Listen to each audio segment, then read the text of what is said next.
बोलिए सदगुरु यीशु महाराज की। सर्वप्रथम परमपिता परमेश्वर अनंत आपकी साक्षी से हम सभी आशीषित हों। प्लीज सागर जी, मैं आपका स्वागत करता हूं, ताली बजा के आपका स्वागत। बोलिए सदगुरु यीशु महाराज की। सदगुरु यीशु ने आकर के कहा, जीवन की ज्योति मैं हूं, जीवन का द्वार मैं हूं, सच्ची दाखलता मैं हूं और द्वार मैं हूं।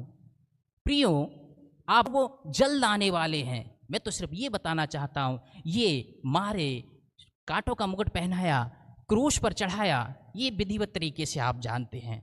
और उनको ले जाकर के जब क्रूस पर चढ़ा रहे थे तो उन्होंने अपने आप को, वो स्वयं में यज्ञ करता है, स्वयं में हवन सामग्री है, और उस क्रूस पर ही, उस गुलगुता पहाड़ पर ही हवन कुंड है।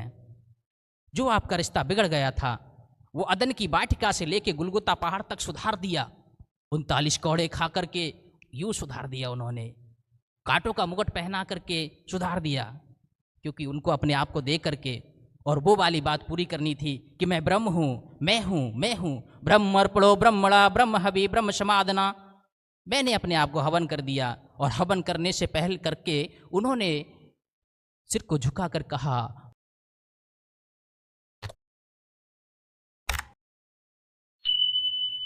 आपकी साक्षी से हम सभी आशीषित हों। प्लीज सागर जी, मैं आपका स्वागत करता हूं, ताली बजा के आपका स्वागत।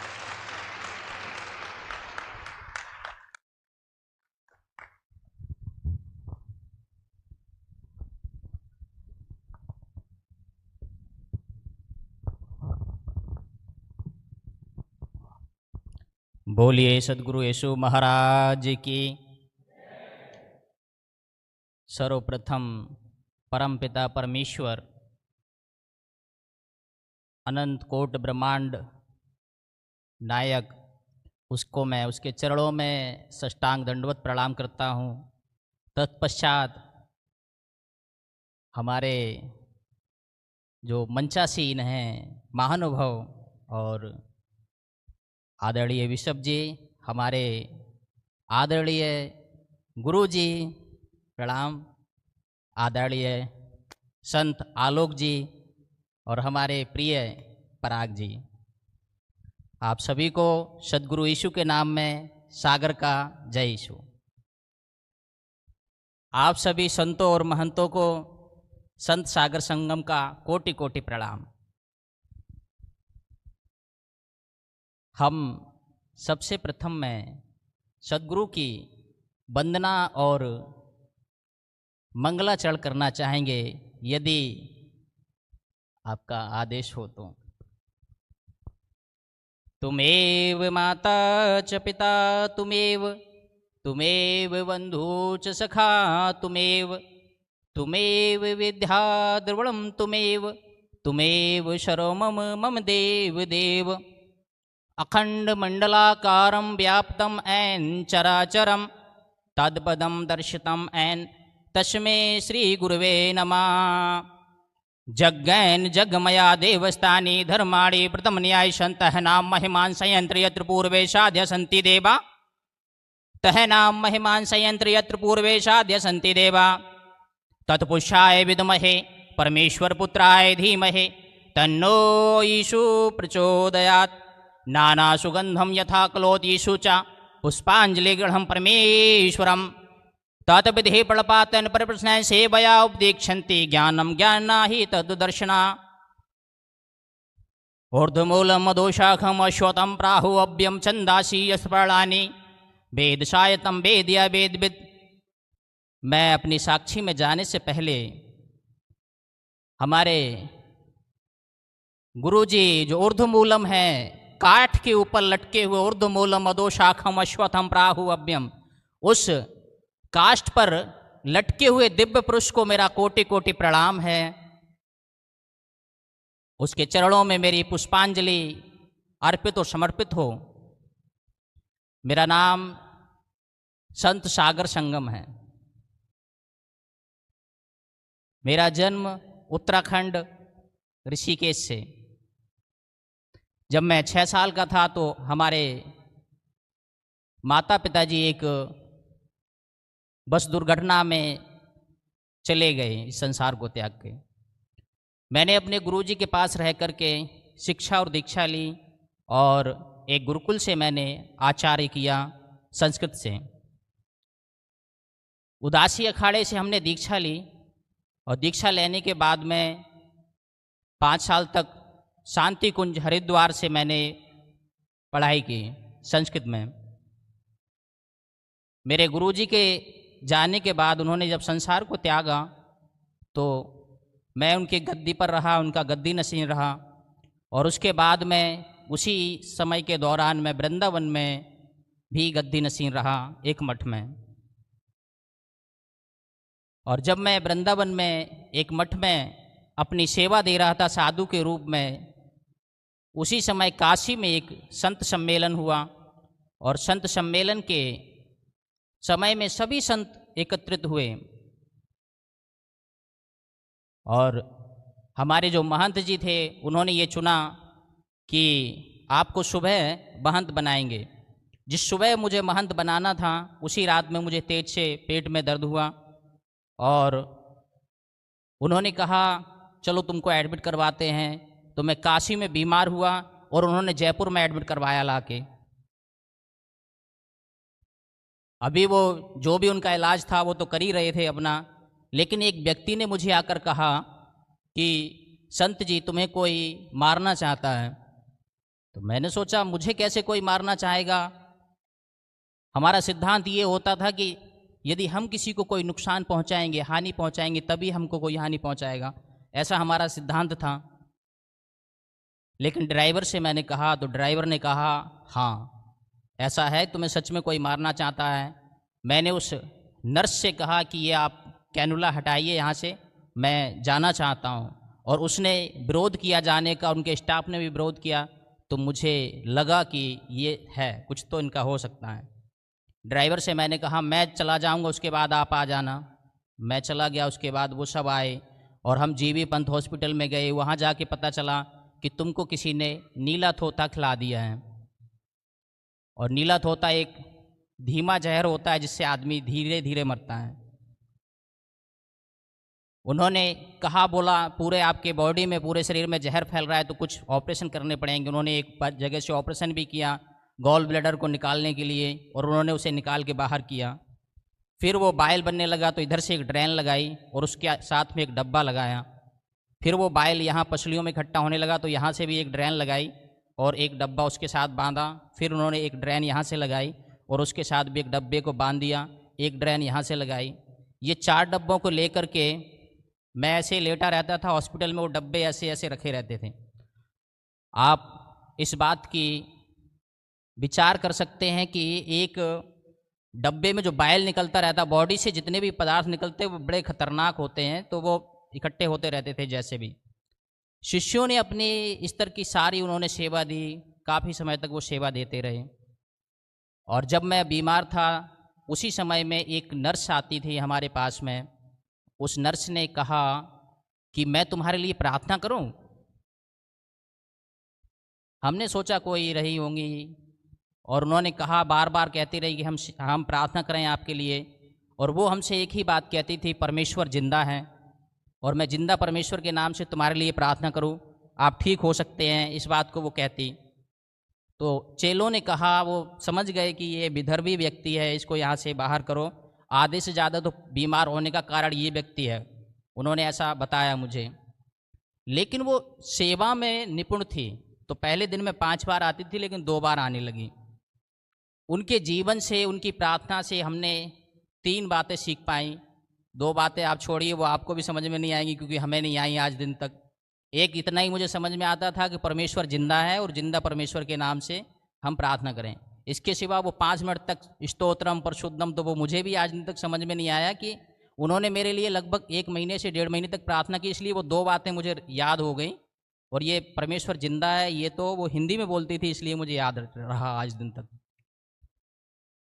हमने अपने स्तर से जप तप यज्ञ व्रत हवन महामृत्युंजय जाप काल सर्प दोष ये सारा कुछ करवा के देखा, एक जगह से अश्वमेघ यज्ञ भी करवाया, जादू टोना, काला जादू, तांत्रिक मांत्रिक सारे देख लिए। और देखने के बाद में मुझे लगा कि मैं बचपन से संत रहा और आज मैं इतना बीमार हूँ, तो इसका तात्पर्य यह है कि हमने तो कोई पाप ही नहीं किया। जिस घर से मेरा जन्म आता है वहाँ पाप की परिभाषा नहीं है, वहाँ पाप की परिभाषा कुछ और ही है, लेकिन पाप को नहीं मानते हैं। तो इसलिए हमने कहा हम तो परम पवित्र व्यक्ति हैं, साधु हैं, तो हमें ये कैसे हो सकता है। और मैंने ईश्वर से विश्वास, परमेश्वर से विश्वास मेरा हट गया। मैंने कहा कोई परमेश्वर नहीं। एक शिष्य आया हमारा, और शिष्य आने के बाद मुझे कहने लगा एक लास्ट बात है गुरुजी। मैंने कहा बताओ लास्ट बात क्या है। बोला निर्मल बाबा के पास चलते हैं। और वो गए वहाँ पर, तो उसने 5,100 रुपये ले लिए मुझसे और मुझसे पूछा कि आपने गन्ना कब से नहीं खाया है। मैंने कहा महाराज मैं 9 महीने से हॉस्पिटल में हूँ, गन्ना कैसे खाता मैं। तो उन्होंने कहा गन्ना नहीं खाया तो वहीं पर आपकी कृपा अटकी हुई है, आप गन्ना खाइए और 20 लोगों को और खिलाइए। हमने 200 लोगों को गन्ना खिलाया और उससे कोई लाभ नहीं हुआ। तो मैं हताश और निराश होकर के मेरे मन में ये विचार आया कि ये चेले बहुत दिनों तक मेरे साथ नहीं रहेंगे, क्योंकि बाबा गोस्वामी कहते हैं सुर नर मुनि की यही रीति, स्वार्थ लाग करे सो प्रीति। इनका स्वार्थ धीरे धीरे समाप्त होता जा रहा है, गुरु गद्दी क्षतिग्रस्त होती जा रही है, उस पर बैठने वाला कोई नहीं है, ट्रस्ट वालों का काम बिगड़ता जा रहा है। तो ये बहुत दिनों तक मेरे साथ नहीं रहेंगे, और रहेंगे भी तो अब मैं जाने वाला हूँ, समाधि के अंदर जाने वाला हूँ, मैं मरने वाला हूँ। मैंने सोचा इतनी कष्ट के जीवन से अच्छा है कि मैं आत्महत्या कर लूँ। उनको बोल करके मैंने कहा, 4 लड़कों को बुलाया, कहा मैं तुम्हारे लिए अंतिम अरदास करने जाना चाहता हूँ, मैं आज अंतिम अरदास तुम्हारे लिए करूँगा, कल हम हॉस्पिटल से आश्रम चलेंगे। तो उन्होंने कहा ठीक है। मैं उस हॉस्पिटल की छत पर गया तो मैंने अपने पैर को आगे बढ़ाया। मरने से पहले मेरा ये अनुभव है कि व्यक्ति बहुत कुछ सोचता है, बहुत सारी बातें उसके मन में आती हैं, बहुत सारे विचार आते हैं। कभी मरने का विचार बनता है तो बहुत सारी बातें आती हैं, लेकिन मैंने भी बहुत सारी बातें सोची। फिर वो डब्बे देखे 4, बोला ठीक है। तो मैंने जैसे ही एक पैर आगे के लिए बढ़ा करके गिरने का सोचा, मुझे पीछे से किसी ने आवाज़ दी, मैं जीवित हूँ तो तुझे मैं कैसे मरने दे सकता हूँ। हालेलुया। मैंने जब आपको पीछे से कोई आवाज़ दे तो आप डर जाते हैं, और मैं एकदम पीछे से डरा, पीछे से एकदम मुड़ करके देखा तो कुछ नहीं है, कोई नहीं है। थोड़ी देर के लिए विचार किया कि कैसे, क्या, किसने आवाज़ दी और कैसे आवाज़ आई इसलिए मैं लौटा। लेकिन मुझे याद आया कि नर्स का कहना था परमेश्वर जिंदा है। और वापस मैंने उन लड़कों को फ़ोन करके बुलाया, मैंने कहा चलो वापस चलते हैं। डॉक्टरों ने अपने स्तर की सारी उन्होंने सेवा दे दी थी, उन्होंने स्टैंड भी लगा दिया था यहाँ पर कि बाइल निकलना बंद हो जाए, लेकिन वो भी उनकी फेल हो गई थी। हमने कहा जो कुछ होगा, यदि उसने वादा किया है परमेश्वर सच में जीवित है, और मुझे ये पता था कि नर्स का परमेश्वर जीवित है क्योंकि मेरा विश्वास टूट चुका था, तो मुझे लगा कि उसका परमेश्वर जीवित है और वो मुझसे बात कर रहा है या बात करता है तो मैं ठीक हो जाऊंगा। मुझे विश्वास इस बात का रहा, और उनसे कहा कि अब मैं अपने आश्रम में जाना चाहता हूँ। उनको लेकर गया। शुक्रवार वाले दिन के बाद में जब अगला शुक्रवार आया तो डॉक्टर ने ये सब निकाल दिए, और मैं आज आपके सामने ठीक हूँ। एक मैं सिर्फ 2 बातें रखूँगा, थोड़ा सा आपका समय लूँगा यदि अनुमति हो तो। एक, मैं आपको ये बताना चाहूँगा कि ये पवित्र शास्त्र मेरे पास में बड़े ही संघर्ष के बाद पहुँचा, और मेरा जीवन परमेश्वर का साक्षात्कार होने के बाद में काफ़ी संघर्षों से गुजरते हुए यहाँ तक पहुँचा है। मैं वृंदावन में एक बार यात्रा करने के लिए निकला परमेश्वर से परिचित होने के बाद में, तो ऐसे एक पवित्र शास्त्र एक व्यक्ति कबाड़ी ऐसे लेके जा रहा था। मैंने उससे कहा क्या आप ये मुझे देना पसंद करेंगे? हे महानुभाव, क्या आप मुझे ये देना पसंद करेंगे? वो अति क्रोधी व्यक्ति था, पता नहीं क्या हो गया। उससे पहले मैं किसी से कुछ मांगता था तो वो देता था मुझे, वो हर्ष के साथ देता था। उसने कहा नहीं देना पसंद करूँगा, नहीं दूंगा मैं आपको। तो मैंने कहा भाई ऐसे नाराज़ क्यों हो रहा है भाई, बता कारण क्या हो गया। अच्छा दे दूंगा, मैंने इसको तौल कर लिया है इसीलिए मैं इसको तौल कर दूंगा। तो मैंने कहा इसका वजन करिए आप। उसने कहा 8 रुपये लूँगा मैं। तो मैं उसको 8 रुपये दे करके पवित्र शास्त्र को लेकर के मैंने अध्ययन किया। पढ़ने के बाद में मुझे लगा कि अब हो गया, जितना भी पूजा पाठ आरती हवन यज्ञ करने थे हो चुके हैं। परमेश्वर और कुछ कह रहा है मुझसे, तो मैं यदि ऐसे आश्रम को छोड़ता तो वो कुछ और बात हो सकती थी। इसलिए वो ट्रस्ट इकट्ठा किया, उन लोगों को इकट्ठा किया, उन्हें लिख कर दिया कि भाई मैं परमेश्वर से मिलने जा रहा हूँ। उन्होंने कहा नहीं, आप तो परमेश्वर का स्वरूप हैं। मैंने कहा नहीं, मुझे मिल जाएगा, फिर मैं लौट आऊँगा। और फिर मैं उस नर्स को खोजने के लिए गया, क्योंकि आगे का रास्ता उसी को बताना था। और वो मुझे नहीं मिली, लेकिन मुझे और दूसरा व्यक्ति मिल गया, तो वो मेरे पैसे भी लेकर चला गया। उसके मुझे ये बात नहीं है कि वो पैसे लेकर चला गया, लेकिन मैं बहुत दिनों तक ये सोचता रहा कि उसको 1000 रुपये छोड़ने थे, पूरे लेके नहीं जाता। मैं सच कह रहा हूँ, ये मेरे मन में ये नहीं था कि क्यों लेके चला गया, लेकिन थोड़ा छोड़ना था। 2 नर्सों ने मुझे एक समझाया, बात की, और वो मेरे गांव से थी, तो उन्होंने एक दूसरी जगह पहुंचा दी, एक व्यापारी के पास में। मैं वहाँ रहने लगा और उसकी ब्याज के काम को देखने लगा। और मुझे बहुत ज़्यादा गुस्सा आया इस बात के लिए कि मैं परमेश्वर को खोजने निकला था और एक चोर व्यक्ति मिल गया जो पैसे लेके चला गया। और मैंने कहा मेरे पास पवित्र शास्त्र है, मैं इसको पढ़ूंगा और प्रार्थना करूंगा, किसी से नहीं मिलूंगा, और इसका अच्छा खासा व्यापार है, ब्याज पर पैसे दिया करूंगा और ब्याज लिया करूंगा, ये काम मैं करूंगा। इस देश में धोती कुर्ता और इसका बड़ा ठीक ठाक माहौल है, तो लोग मुझे पैसा दे जाते और उसका ब्याज का मैं काम करता रहा। कुछ समय बीतने के बाद में उन लोगों ने मुझे एक फ़ोन ला के दिया, बोला आप संसार से आपको जुड़ना चाहिए, आपके जीवन इतना सा रहा कि आश्रम, और आश्रम से हॉस्पिटल, हॉस्पिटल से हमारे पास, इतना सा जीवन रहा, इसलिए एक फ़ोन ला के दिया। बोला इस फ़ोन के ज़रिए आप संसार से जुड़ सकते हो। तो कुछ कुछ चीज़ें उन्होंने सिखाई, वो मैंने सीखी, और उसको मैं देख रहा था तो हमारे गुरुजी उसमें दिखाई दे रहे, भगवा वस्त्र पहने हुए। भारतीयों की एक सबसे खास बात ये रहती है कि वो कहानी और कथा सुनना पसंद करते हैं। गुरुजी पहले अपनी कहानी सुनाते और उसके बाद में वो कोई वचन सुनाते या कुछ समझाते। मुझे लगा कि ये साधु अद्भुत है, मेरे जैसा है साधु, लेकिन मसीह साधु है। मेरे जैसा है साधु लेकिन मसीह साधु है। और बाबा गोस्वामी कहते खग जाने खग ही की भाषा, वो ठग जाने ठग ही की भाषा, ऐसा रामचरितमानस कहती है। तो जैसा प्रवृत्ति का व्यक्ति होता है उसको वैसे व्यक्ति की बात समझने में आती है। मुझे परमेश्वर मिलने के बाद भी मैं गायब हो गया था, ब्याज पर पैसा बांटने में लगा हुआ था और कर रहा था। उनसे कहा, मैंने जो बालिकाओं ने मुझे फ़ोन दिया था, मैंने उनसे कहा क्या ये साधु जी से संपर्क हो सकता है? बोला हाँ हो सकता है। उन्होंने 2 दिन में वो नंबर निकाला, पता नहीं कैसे, और मैंने उनको फ़ोन करा। फ़ोन करने के बाद में जब मैंने उन्हें फ़ोन करा तो उन्होंने 2.5 वर्ष लगा दिए इस बात में कि आओ और दीक्षा लो।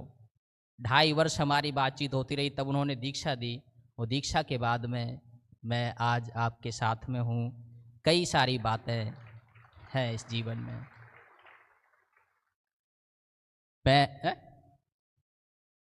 मैं आपको इस विषय में प्रियो, ये मेरे जीवन की साक्षी थी, और ये मेरी आप बीती थी, जो बीती वो मैंने आपको बता दी। वो मैंने आपको बताया कि ऐसे जीवन था हमारा और ऐसा जीवन है हमारा, ऐसा था और ऐसा है। अभी मैं भक्तगणों आपसे ये कहना चाहूँगा कि हमारे भारतीय जिस संदर्भ में अभी तक अपनी प्रार्थनाएं, अपनी अरदास करते रहे हैं, वो सद्गुरु 2024 वर्ष पहले आए, और जिस कल्कि का हम इंतज़ार कर रहे थे वो 2024 वर्ष पहले आए और आकर के चले गए, और आज भी है विद्वान। क्योंकि होते नहीं तो मुझे नहीं मिलते, होते नहीं तो गुरुजी को नहीं मिलते, पराग जी को नहीं मिलते। और हमारी जो खोज है भारतीय ऋषियों की, महर्षियों की जो खोज है, वो जाकर के सद्गुरु यीशु में पूरी होती है। हम एक बात कहते हैं, हम एक बात के लिए हाथ जोड़ करके इंतजार कर रहे हैं, प्रार्थनाएं कर रहे हैं कि कल्कि आएंगे और कल्कि उद्धार करता होंगे, कल्कि ऐसे अवतार होंगे जो उद्धार करता होंगे।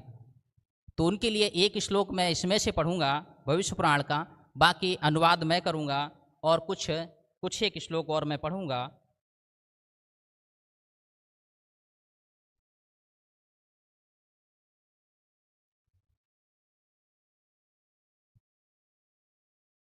भो भवनीतं तहनम ईश पुत्रम वा सिद्धम कुमारी गर्भणम मोक्ष प्राप्ते ति पुरुषम नमः ईश पुत्रम इति नमः ईश पुत्रम बाहुबलम प्राज्यम। इसमें उन्होंने कहा है कुमारी ईश पुत्रम कुमारी गर्भणम, ईश्वर के पुत्र, ये भविष्य पुराण कह रहा है प्रियो, ईश्वर के पुत्र कुंवारी कन्या से जन्म लेंगे, अवतार धारण करेंगे, अवतरित होंगे और वो पृथ्वी पर आएंगे। और इसके विषय में भविष्य पुराण का मैं अनुवाद इस तरीके से करना चाहूँगा। वो बहुत लंबा श्लोक है, लेकिन उसका अनुवाद मैं ये करना चाहूँगा कि उनका कहना ये है, जैसे जो लेखक रहे होंगे, जिन्होंने प्रार्थना की, जिन्होंने कल्कि के लिए दर्शन देखा, उन्होंने ये देखा कि वो कुंवारी कन्या से जन्म लेंगे, संभल में जन्म लेंगे और जन्म लेने के बाद में उनको भी मारा जाएगा, लेकिन उनके परिवार वाले उनका वध कर देंगे और पृथ्वी में एक गड्ढा खोद के उसमें गाड़ देंगे, लेकिन वो रात को गाड़ेंगे और सुबह वो कब्र के ऊपर बैठे हुए दिखाई देंगे। ये कल्कि के विषय में भविष्यवाणी है। और 2 मित्र होंगे और घोड़े की सवारी करेंगे और तलवार होगी, लेकिन वो मारने के लिए नहीं होगी। हम सद्गुरु यीशु के जीवन को देखते हैं, वो संभल जो है, संभल का अर्थ है शांति प्रिय या साधुओं की नगरी। आप यरूशलेम को देखिए प्रियो, कई भविष्यवक्ता उस शहर में, उस नगर में जन्मे, वो साधुओं की नगरी है, यानी वो संभल है। और जो विष्णु यश हैं, वो विष्णु यश का अर्थ है यूसुफ। और वो जो शांति है, जिस शांति सुमति से जिनका जन्म होना है, वो माता मरियम है। और आप ये देखेंगे कि सद्गुरु यीशु के भी 2 मित्र थे। जिस समय में वो काठ के ऊपर थे, अपना हवन कर रहे थे, तब उनके साथ में वो जो 2 व्यक्ति थे, उनसे भी उन्होंने मित्रता जैसा व्यवहार किया, ना कि उन्हें डांटा। मित्र को प्रेम करते हैं, ना कि डांटते हैं।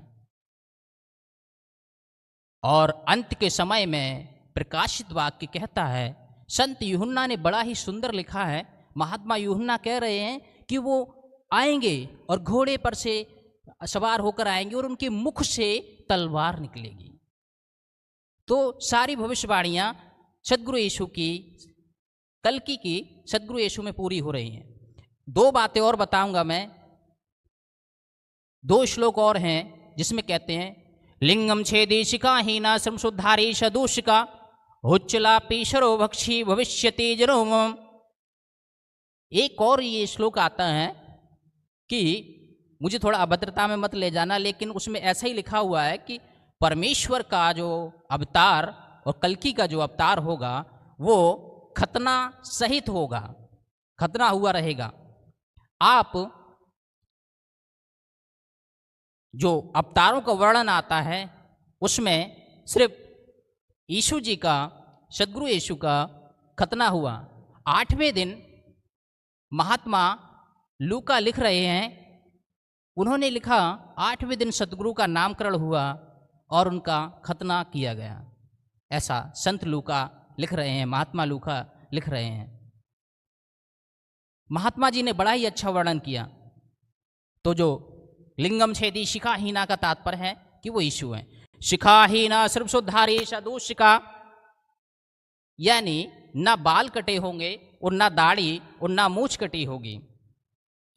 आप यहूदी परंपरा के अनुसार देखेंगे तो कई साधु उसमें ऐसे होते थे, कई भविष्यवक्ता रहते थे। जो भविष्यवक्ता होते थे वो सिर पर छुरा नहीं लगाते थे और दाढ़ी और बाल नहीं काटते थे।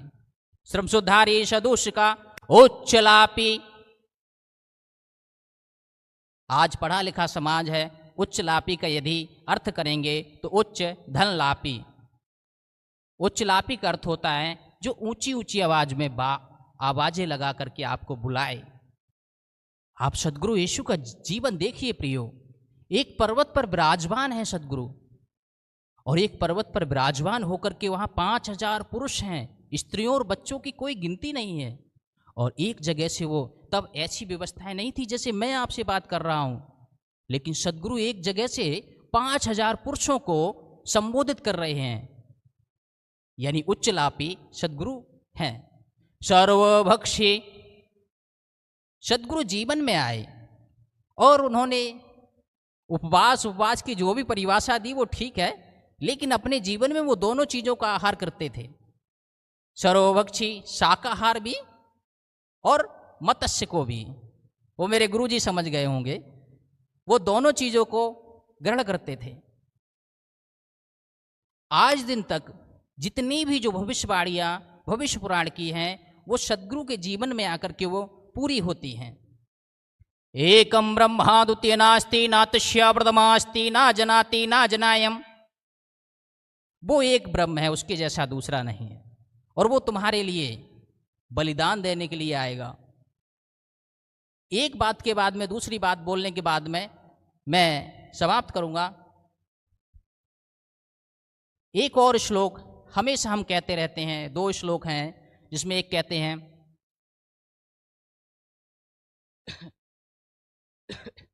उसमें कहते हैं ब्रह्मर्पणो ब्रह्मणा ब्रह्म हवि ब्रह्म समाधना सहना भवतु सहना भुनक्तु सहना कर्मा वहेमम। ऐसी अवतार की शरण में चले जाइए, और उसके जाकर करना क्या है, ऐसी अवतार की शरण में जाइए जो ब्रह्मर्पणो ब्रह्मणा, ऐसे ब्रह्म की शरण में जाइए जिसने अपने आप को अर्पण कर दिया हो प्रियो। और जाकर के करना क्या है, और जाके करना है तद विधि बलपातन पर प्रश्न से वया उपदेक्षन्ति ज्ञानम ज्ञान ना ही तद्रशना। जो ऐसे संत की शरण में जब आप जाएंगे तो उसे दंडवत करिए, प्रणाम करिए, और वो मूर्खों से मूर्खों जैसी बात करेगा और ज्ञानियों से ज्ञानी जैसी बात करेगा। हर बात की जड़ से लेकर के और पत्ते तक बात शास्त्र की और शास्त्र के अनुसार करेगा, और जिसे शास्त्र का ज्ञान नहीं है उसे शास्त्र के बगैर करेगा। आप सदगुरु यीशु का जीवन देखिए प्रियो। मैं क्षमा चाहूंगा यदि आपका, तो मुझे बोल सकते हैं।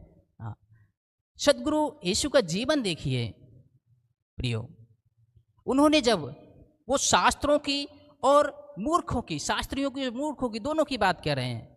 सदगुरु जब सांबरी स्त्री से मिले तो उसकी भाषा में बात की, जो भाषा उसे समझने में आ रही थी, यानी तद विधि पढ़ पातेन परिप्रश्न सेवया। जो कुछ उसने प्रश्न किए सदगुरु ने सेवक जान करके उसको जवाब दिया, ना कि ये कह करके कि भागो यहाँ से, मैं तुमको नहीं बुलाता हूँ, लेकिन उन्होंने आधीनता से उसको जवाब दिए।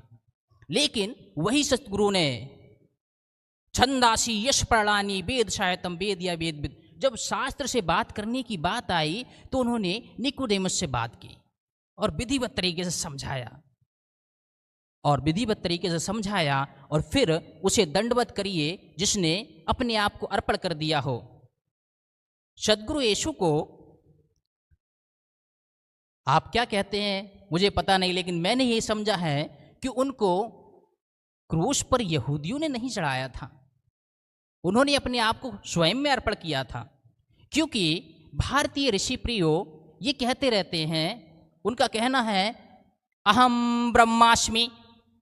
हजारों वर्षों से, 5000 वर्षों से या उससे पहले से वो हाथ जोड़ करके बैठे हुए हैं और कह रहे हैं प्रियो अहम ब्रह्मास्मि, मैं ब्रह्म हूँ, उसको मैं दंडवत करूँगा जो आकर कहेगा मैं ब्रह्म हूँ। सदगुरु यीशु ने आकर के कहा जीवन की ज्योति मैं हूँ, जीवन का द्वार मैं हूँ, सच्ची दाखलता मैं हूँ और द्वार मैं हूँ।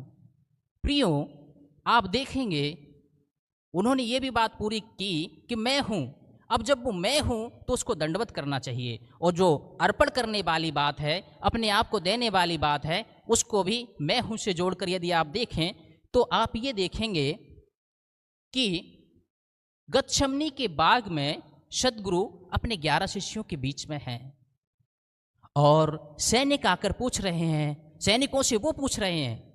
आप देखिए कितना अच्छा उदाहरण है। मनुष्य का स्वभाव होता है प्रियो कि भाग जाना, भयभीत हो जाना और भाग जाना, लेकिन गुरुजी नहीं भाग रहे हैं। गुरुजी खड़े हैं प्रियो, और सैनिकों से पूछ रहे हैं, किसको खोजते हो, किसको ढूंढते हो? उन्होंने कहा, यीशु नासरी को। गुरुजी कह रहे हैं, मैं हूं, मैं हूं ना, मैं हूं ना, मैं हूं ना। उन्होंने 3 बार कहा और उन्हें वो बांध कर ले गए, क्योंकि आपका रिश्ता पिता परमेश्वर से अदन की वाटिका में जो बिगड़ गया था, उसे सद्गुरु यीशु को क्रूस पर अपने आप को अर्पण करके पूरा करना था। और उनको ले गए तो थूका, मारा, कांटों का मुकुट पहनाया। विधिवत तरीके इसका वर्णन आप कर सकते हो। मैं तो सिर्फ कल्कि को, मैं तो सिर्फ भारतीयों को ये बताना चाहता हूं कि जो 2024 वर्षों से या इससे पहले से जिसको आप खोज रहे थे, वो आए और आकर के चले गए अपने कार्य को पूरा करने, और वो जल्द आने वाले हैं। मैं तो सिर्फ ये बताना चाहता हूँ, ये मारे, कांटों का मुकुट पहनाया, क्रूस पर चढ़ाया, ये विधिवत तरीके से आप जानते हैं। और उनको ले जा करके जब क्रूस पर चढ़ा रहे थे, तो उन्होंने अपने आप को, वो स्वयं में यज्ञ करता है, स्वयं में हवन सामग्री है, और उस क्रूस पर ही, उस गुलगुता पहाड़ पर ही हवन कुंड है। जो आपका रिश्ता बिगड़ गया था, वो अदन की वाटिका से लेके गुलगुता पहाड़ तक सुधार दिया। 39 कौड़े खा करके यूं सुधार दिया उन्होंने, कांटों का मुकुट पहना करके सुधार दिया, क्योंकि उनको अपने आप को दे करके और वो वाली बात पूरी करनी थी कि मैं ब्रह्म हूँ, मैं हूँ, मैं हूँ। ब्रह्म अर्पणो ब्रह्मणा ब्रह्म हवि ब्रह्म समादना। मैंने अपने आप को हवन कर दिया, और हवन करने से पहले करके उन्होंने सिर को झुकाकर कहा,